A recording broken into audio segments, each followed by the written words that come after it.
In this example, we have a car traveling away from a stationary siren with a speed of 34.0 meters per second.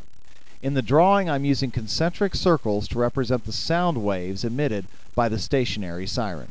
Now please understand that this is different from the previous problem because in that problem, the source of the sound waves was moving. This caused the sound waves to be bunched up in front of the source and stretched out behind the source. In this case, the source is stationary, so the sound waves have a constant wavelength. That's what I've pictured there. We're given that this siren has a true frequency of 401 Hertz and that the speed of sound is 345 meters per second. And once again, the question is, what's the frequency observed, this time by the moving observer? Well, once again, we use our Doppler effect equation. F observed equals V sound plus or minus V observer over V sound plus or minus V source. And once again, we have to figure out whether to use the plus or the minus in each case. This time, let's start in the denominator of the fraction. Here we have V sound plus or minus V source. Well, in this case, it doesn't matter whether we use the plus or the minus because the source is stationary, so its speed is 0. So whether we use plus or minus, the denominator of this fraction just turns into V sound. Now let's move to the numerator of the fraction. Here we have V sound plus or minus V observer. The speed of the observer is not 0, so we do have to figure out whether to use the plus sign or the minus sign. Well, once again, let's look at the situation. The observer is moving away from the siren.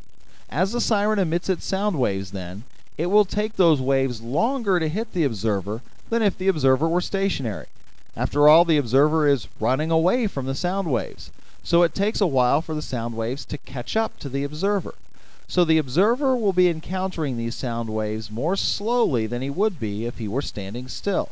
That means he will observe a lower frequency because the sound waves simply won't hit him as often. So we need this equation to produce a lower observed frequency than the true frequency. That means we need the fraction in this equation to be smaller than 1. Well, since we're working with the numerator of the fraction, how do I make the fraction small by manipulating the numerator? I do that by making the numerator small.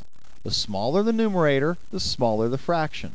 That means we need to use the minus sign to make this numerator as small as possible. Alright, now that we've figured that out, the rest is a snap. The observed frequency is simply the speed of sound, 345 meters per second, minus the speed of the observer, 34.0 meters per second, divided by the speed of sound, 345 meters per second again. All of that times the true frequency, 401 Hertz. When we work out the numbers, we find that the observed frequency is 361 Hertz. This is lower than the true frequency, which once again tells us we use the equation properly.